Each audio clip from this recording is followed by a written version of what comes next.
Testing 1 2 3. Okay, I posted back in January of 2020, which was a few months ago. I was going to be building a tiny home out of a semi trailer, of a 48-foot semi trailer. And I did start the build a couple months ago. I've already gotten quite a few things done. I was going to first videotape it, but what's the sense in watching me put in a bunch of screws and cutting wood? How boring can that be instead of just showing you the build as I go? I did take a lot of pictures to explain what I did, kind of how I did it a little bit. I did use construction screws. I didn't want it to fall apart. I didn't want to have any creaks. I do like those construction screws where they hold nice and tight. And it was nice because if I ever had to take anything apart, I could do it again. So here is the trailer that I started with right here. Like I said, it was 48 foot. I've already got a big insulated 5 foot by 5 foot window in the front. I've got 2 windows on each side added. I believe I got 14 to 17 windows that are going to be in here once I do the fold outs and stuff. But those are 2 foot by 2 foot. That would be in the kitchen area, and the bathroom would be in between. But anyway, to explain the build, what it is this is really nice. I like this trailer. It was a good start. It's got fiberglass on the outside and it's got fiberglass on the inside. And I thought it was just 2 layers with maybe some air in between them, so it would because it sagged. It was bowed on the outside throughout the years and bowed on the ceiling down like this. And once I cut out for the windows, I realized it's 3/4 inch plywood. So this whole 48-foot trailer is one big piece of plywood with fiberglass matted to the outside and the inside. It's weatherproofed, it's moisture-proofed, it's wind-proofed, it's everything. It's nice and tight, which is a great build. A full sheet of aluminum up on top. I really like this. So what's going to happen if you go a foot from the end and a foot from this end, you can see where this metal trim starts right here. It's going to be cut 12 feet over and 7 feet up. And that's going to fold out. I have it designed to fold out to be 5.5 feet. I'm debating whether just to go 4, which would give me a nice size room, but there will be even pop outs or fold outs on the other side. So where there's one on this side, there's one on the other side. Where there's one down on the end on this side, there's one down there on that other side. So it's going to be open on both ends. Then there's a straight section in between. Now that's where my kitchen, my bathroom, my water storage, all that stuff would be in self-sufficient. Panels, wiring, electrical box, all that stuff will be stored. Because with the pop-outs, it's kind of hard to move a kitchen out with it, all that electrical plumbing and all that other stuff. So that will be stationary. What that will be is it'll be 22 feet of straight section in between the fold-outs on both ends. Then I'm going to have a deck fold down on both sides that interlocks with them so that you've got a deck space to go in between so you can actually go out. And what I did is these are my end doors. The reason I'm going to have an end a foot off the end is so I can build a nice wood back entry with a door and everything on it that can be locked, but then I can still close the semi doors. If I go for a long term, I've got kind of a double security type system. I'm frugal, I'm thrifty, I always have been, and I like it. I mean, I'll go to a garage sale and I'll talk someone down on a quarter item if I want to. It's all in fun. These windows I got, they're high quality windows.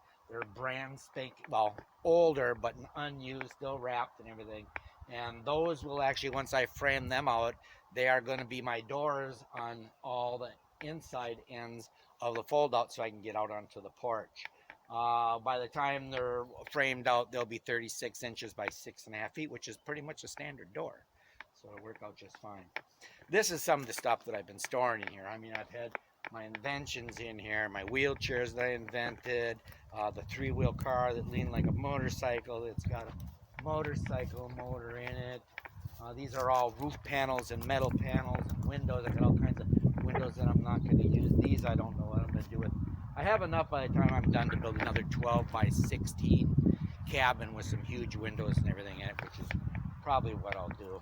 I'm getting my fire brick and stuff too. I'm putting in as I mentioned, a rocket stove. It's called a rocket mass heater, and it goes into the floor, going down the center. We'll bring you inside, and I'll show you what's going on there. So, like I said, the back, the doors have been old. These need to The panels, this door's in really good shape. This one needs to be fixed up a little bit. That's about it. But here is the build. I'm gonna go inside. I gotta stop and turn this camera. Okay, this is the inside. Kind of open up this end here, kind of show you. See, stuff's falling out, camping stuff, propane heater, water thing. There's my car underneath here, hidden. You can kind of see the fiberglass body on the edge right here. Scuba equipment. But what I did here is you can see that it's got an insulated floor. It's got an oak floor already down here. Nice floor, sturdy, metal framed underneath. This thing was cramped full. I do not have to worry about weight one bit. Then I got the floor raised up 16 inches. So Gemma and I are both short people. So we've got 81 inches from the floor to the ceiling, which is knotty pine. And that gives us 16 inches of storage down below for all kinds of stuff. Extra, household goods to wood supplies. I've got a lot of tools. I want to be able to put everything in here without having it to be in my way, and I don't want it to look cluttered. This is 1/2-inch tongue and groove plastic that I picked up. It's corrugated also. Sturdy stuff, cleans very easy, nice. Really reflects the light nice to brighten things up. As you can see right now we're in here and there is no lights on. This is all natural light. As you can see, my floor panels will lift up for different storage in different areas. Of course, some of them will be hard to get at. Down the center here, there's 3 sections. There's one on each one. Down the section is 25 inches down the center. And that is going to be filled with P-rock. And what that is they're going to have a rocket, it's called a mass rocket heater. It's a wood stove that will go in here. Once this is built up, it will actually be kind of half set in the floor. And then that runs through the center of the floor, which will heat the floor. And the P-rock is a mass that will heat up and hold heat for a long time. These heaters, I did a lot of research on them. They burn so efficiently that you can actually burn pine and it will get rid of the creosote as well. So I can burn any junk wood that I want.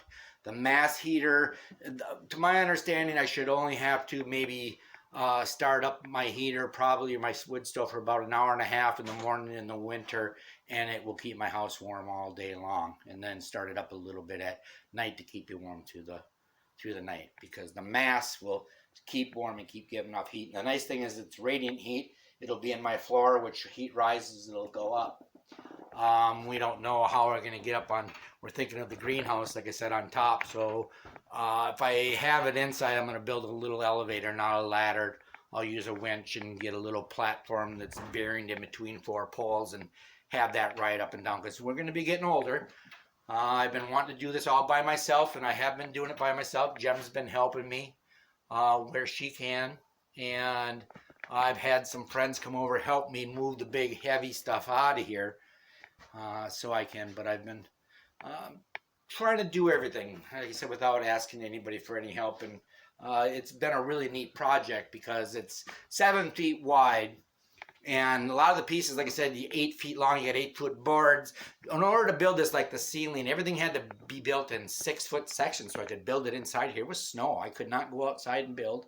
I didn't have no one else to haul me in, so as I built the sections, I had to find a way to get them up through leverage and get them up in the ceiling and then screw them together as I went. Insulate them, poly them off, the whole thing. And what's really nice, like I say, is look at these walls. They're just the shine. It's just a fiberglass. It's durable. It's, it's amazing. Like I said, the strength that this thing has got. And once I put in all the 2x4 walls, I ran my construction screws from the outside into the 2x4 studs, which binded everything together and straightened up them walls, straightened up the ceiling, brought the integrity back into the trailer itself, which is, like I said, a great start. And I'm really impressed the way this is turning out. I was expecting a little bit more problems and issues, but so far so good. This is one of the old cabin walls I still have to rip apart and tear out of here. But as you can notice, I've got the beams set up from the deal. This is where the cutouts go. They're already framed out. I just have to cut them out for the fold outs. Comes all the way down here, so they're quite large. By the time it's built, This up here will have a big bookshelf in the front that comes out a foot for plant stands and different like that. There's a few things that I've got in mind that are going to be kind of unique. I don't want to talk about them just yet unless I actually do them. So it is turning out very well. In here, as you walk in from this would be the bedroom area that we're in up here up front, because I want to have windows. So there'll be windows off on this side, there'll be windows there'll be windows up front. So when you sit here, you can pretty much see in every direction except for the long distance in the back, which you will be able to see out that glass door once you walk back a bit. But as you walk through here all the way to this section, then it is a bathroom. I've got a composting toilet on one side and a shower on the other. All my water will be on the same side. The kitchen sink, the shower, the whole works. The composting toilet does not get water. The thing is, it's 7 feet wide. I want a 3-foot walkway, so it's nice and spacious through the whole thing. And now you got 2 feet on each side. Cabinets are 24 inches, which is just perfect. Now your bathroom, one side will have the shower, one will have the composting toilet, will have the washer and dryer, of course, on this side, shelving on the other one. But the thing is, the bathroom, it's kind of becomes tiny, but you close the doors on each end of it in the hallway, and it turns out to be a huge bathroom. There'll just be me and Jem here, so, you know, if one's got to walk through, so what? Not a big deal. It's turned out real good. This is where the kitchen will be. So the kitchen comes in the end, so when you walk through the door, you'll have a place to put all your stuff. There will be the mass rocket heater, and then the kitchen. Of course, I don't want to have to haul groceries throughout the whole house. So, and then again, we are going to have a fold out on this end. I haven't got to this because I got to figure out, it's been going, the car's got to go somewhere. Not sure what I'm going to do. I'd like to finish it someday, but it's this first, I guess. So it's turned out really well. We're having fun. There's Jem up there. I don't know if you can see her. She's got that head just sticking out of the top of the chair. She's been listening to me talking to you guys. Gemma, wave to the people. There she is. So, pretty cool. There's a barn. So stay tuned. Hope you like it. Like I said, I'll post some pictures, all that good stuff. Show you a little bit more. Hope I didn't move around too much for you.